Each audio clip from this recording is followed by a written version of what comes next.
नमस्कार सभी को। नमस्कार, मैं डॉक्टर कविता नुनिया स्वागत करती हूँ आप सभी का आज के इस वेरी इंपॉर्टेंट सेशन के अंतर्गत, जहां पर हम सभी कर रहे हैं क्वेश्चन इन एक और कॉन्सेप्ट अनेक। यानी कि एक क्वेश्चन के माध्यम से आपके बहुत सारे कॉन्सेप्ट यानी कि उससे जुड़े हुए विभिन्न पहलुओं पर हम चर्चा कर रहे हैं इस सेशन के अंतर्गत। तो जल्दी जल्दी से ज्वाइन कर लीजिए सेशन को, और सेशन को लाइक और शेयर करना मत भूलिए। आप सभी, अगर आप इस चैनल पर नए हैं तो क्लासेस के रेगुलर टाइमिंग्स को नोट कर लीजिए, और साथ ही साथ अगर हम आपने अभी तक हमारे यूट्यूब चैनल को टेक्स्ट बुक सुपर कोचिंग को अभी तक अगर सब्सक्राइब नहीं किया तो ज़रूर सब्सक्राइब कीजिए, और हमारे इम्पॉर्टेंट फर्स्ट पेपर और सेकंड पेपर दोनों से जुड़ी हुई महत्वपूर्ण वीडियोस आप सभी के समक्ष होंगी। तो क्लासेस का टाइमिंग आपका डेली मंडे टू फ्राइडे शाम 7:30 बजे आपका रहता है, और ये आपका टेलीग्राम का ग्रुप है। अगर आप सभी ने इसे ज्वाइन नहीं किया तो जरूर ज्वाइन कर लीजिए। कविता मैम टेक्स्ट बुक के नाम से आप सभी को ये टेलीग्राम का ग्रुप मिलेगा, जिसे आप सर्च करके, स्कैन करके और डिस्क्रिप्शन बॉक्स में दिए गए लिंक के द्वारा ज्वाइन कर सकते हैं। तो मैं डॉक्टर कविता नुनिया आप सभी को यहाँ पर एक क्वेश्चन, तो आप सभी को इंतजार होगा कि वो क्वेश्चन जो है वो कौन सा क्वेश्चन लेकर के आई है मैम, जिससे जुड़े हुए हमारे अनेकों प्रश्न जो हैं वो तैयार हो सकते हैं। तो वो क्वेश्चन आप सभी के समक्ष आ रहा है स्क्रीन पर ही। व्याकरण से जुड़ा हुआ प्रश्न है आप सभी का। देखेंगे आपकी निम्नलिखित में से अर्ध समृद्ध स्वर कौन सा है। अर्ध समृद्ध स्वर जो है इसमें से कौन सा है, ये आपको बताना है। तो थोड़ा सा सोच लीजिए, मैं इससे जुड़े हुए कॉन्सेप्ट आपको सारे बताऊंगी। पहले आप आंसर अपने दिमाग में, बिल्कुल दिमाग में भी सोच लीजिए, और कमेंट सेक्शन में आंसर भी कर दीजिए कि आप इसका कौन सा आंसर सही करेंगे। ओ, औ, अ और ए, बताइए।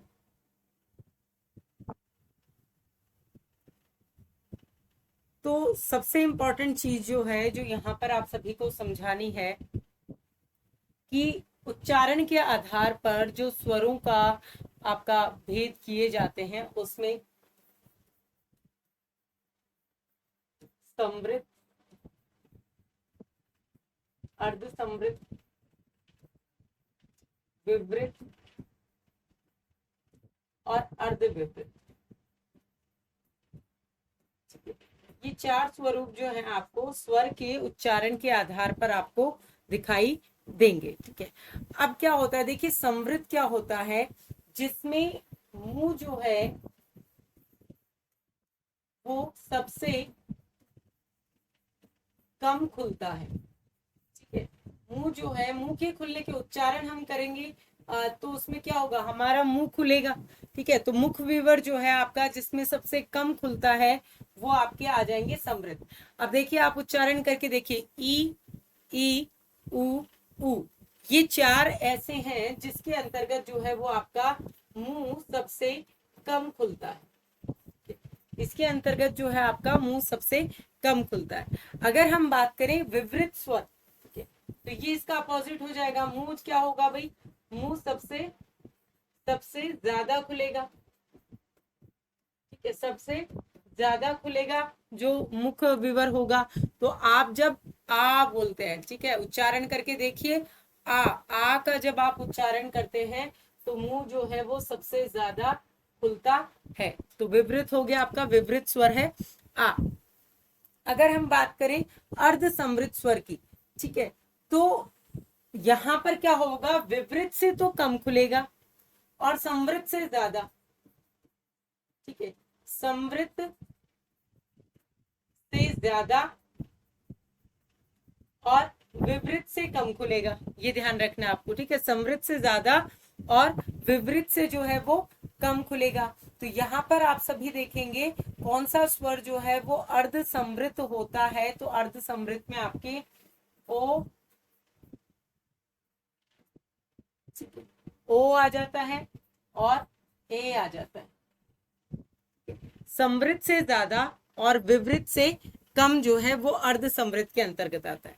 ठीक है, फिर अगर हम बात करें अर्ध विवृत की, तो अर्ध विवृत जो है वो विवृत से थोड़ा कम खुलता है, विवृत से कम, समृद्ध से ज्यादा। ठीक है, ये इसके अंतर्गत आ जाएगा। अब इसमें देखिए जो बचेंगे वो इसके अंतर्गत आ जाएंगे, जैसे अ आ गया, ए आ गया और औ आ गया। अब यहाँ पर आपसे क्या पूछा है, यहाँ पर आपसे अर्ध समृद्ध स्वर पूछा है। ठीक है, ये चारों क्लियर है सभी को। समृद्ध क्या होता है, अर्ध समृद्ध क्या होता है, विवृत क्या होता है और अर्ध विवृत क्या होता है। जरूरी नहीं है आपसे अर्ध समृद्ध ही पूछे, जो मैंने आप सभी को बता दिया पूछ लिया जाए। निम्नलिखित में से समृद्ध स्वर कौन सा है, निम्नलिखित में से अर्ध विवृत स्वर कौन सा है, निम्नलिखित में से विवृत स्वर कौन सा है। तो यहाँ पर आप सभी को उच्चारण स्थान के आधार पर, स्वरों के उच्चारण के आधार पर जो है वो भेद पूछा जा रहा है। ठीक है, मोस्ट इंपॉर्टेंटली तो उच्चारण जो है वो क्या होता है, क्योंकि स्वर की सहायता के बिना जो है आप किसी भी व्यंजन का उच्चारण नहीं कर पाते हैं। ठीक है, तो वह व्यंजन वो होते हैं जिनका स्वर की सहायता के बिना उच्चारण नहीं किया जा सकता। तो मेन इंपॉर्टेंट हमारे लिए स्वर होते हैं। ठीक है, तो यहाँ पर ये वर्णन आपका मिल गया, तो आपको यहाँ पर सही आंसर जो है वो कौन सा दिखाई देगा, ओ। अब यहाँ पे आप जो है वो इसमें कर सकते हैं कि ये कौन सा स्वर है, औ जो है वो कौन सा स्वर है, ये है आपका अर्ध विवृत। ये क्या है, अर्ध विवृत। ठीक है, ये क्या है आपका अर्ध विवृत। ठीक है, ये क्या है आपका अर्ध विवृत। तो अर्ध समृद्ध,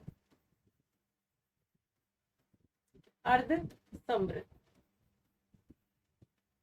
ठीक है, याद रहेगा। चलिए, तो अब इसी तरह से आपके जो उच्चारण स्थान की जब हम बात कर रहे हैं, तो उच्चारण स्थान के आधार पर जब आपने स्वरों की बात कर ली, तो आपको व्यंजन जो है, ठीक है, उनके बारे में भी पता होना चाहिए। ठीक है, तो यहाँ पर आप सभी देखेंगे कि जब व्यंजनों की बात करते हैं आप, तो कंठ है, तालव्य,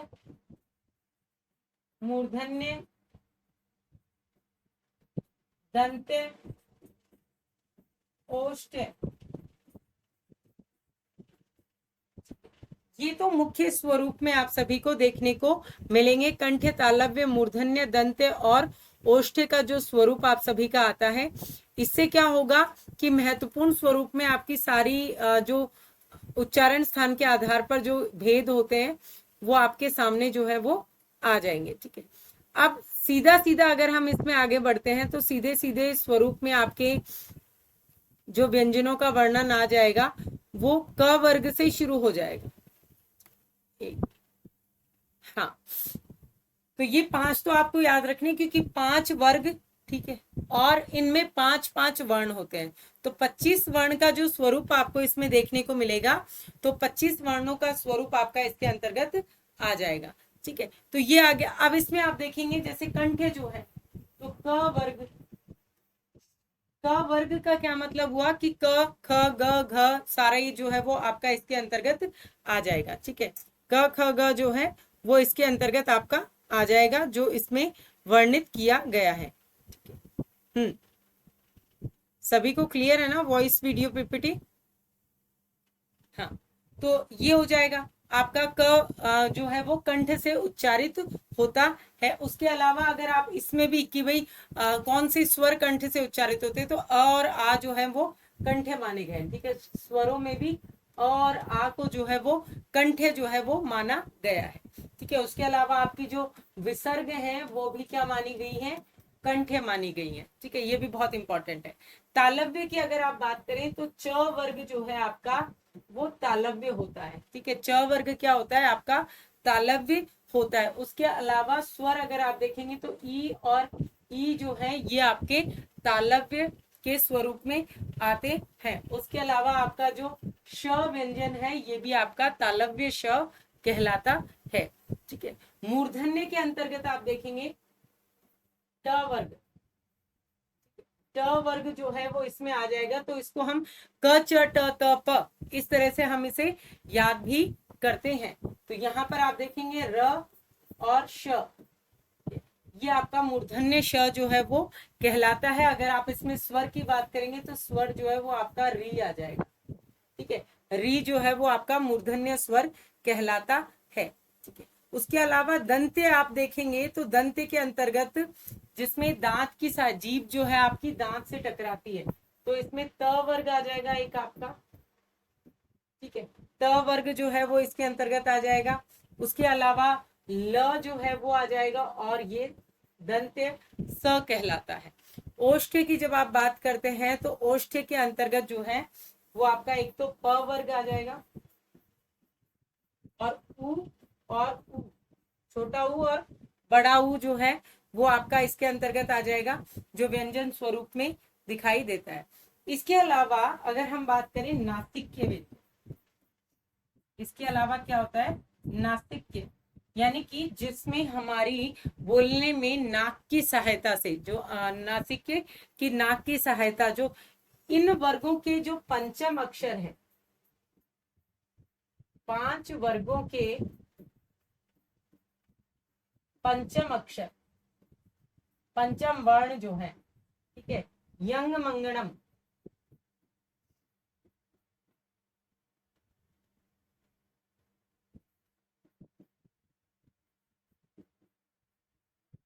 ये पांचों जो है वो क्या कहलाते हैं, आपके नासिक्य जो है वो कहलाते हैं।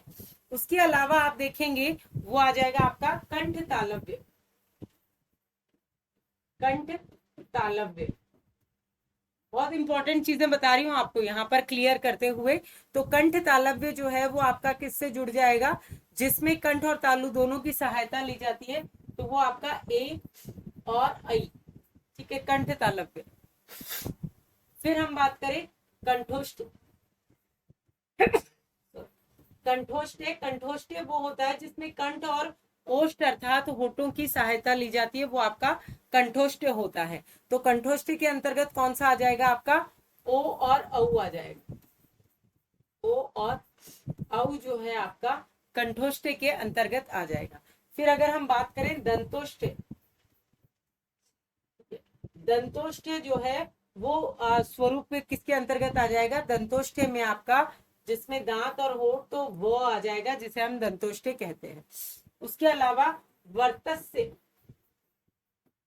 वर्तस्य वर्ण जो है वो आपका कौन सा कहलाता है, तो जो अरबी फारसी वर्ण होते हैं और जिनका प्रयोग हिंदी में किया जाता है, तो उसके लिए जो उच्चारण स्थान आपका वर्तस्य वैसे होता है, जो मसूड़े जो कठोरतम भाग होता है उसको वर्तस्य कहते हैं, ठीक है। तो वो आता है जिसमें आप फ जो नुक्ता है जिसके नीचे और द, ठीक है, ये जो नीचे बिंदी है इसको क्या कहा गया है, नुक्ता कहा गया है। तो ये जिनके नीचे नुक्ता लगता है उनका उच्चारण स्थान वर्तस्य जो है वो माना गया है। उसके अलावा जिह्वा मूलक वर्ण भी आते हैं, जिह्वा मूलक वर्ण, ठीक है, जिह्वा मूलक जो वर्ण होते हैं उसके अंतर्गत जो आपके नुक्ता लगा हुआ क, ख और ग, ठीक है, जिनके नीचे नुक्ता लगा हुआ है वो इसके अंतर्गत आता है। एक काकल्य वर्ण और होता है आपका, काकल्य वर्ण, ठीक है, जिसे अलजिव्य वर्ण भी कहा जाता है। अलजिव्य वर्ण या काकल्य जो है वो आपका ह होता है, ठीक है। इस तरह का स्वरूप जो है आप इसमें देखने को आपको मिलेगा। उसके अलावा अगर आप इसमें देखेंगे तो आपका लुंठित आ जाता है, प्रकंपित आ जाता है, जो अगर आप सभी देखें तो लुंठित और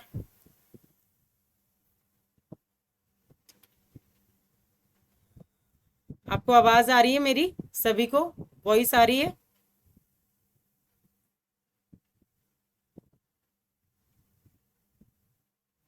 हेलो हेलो हेलो।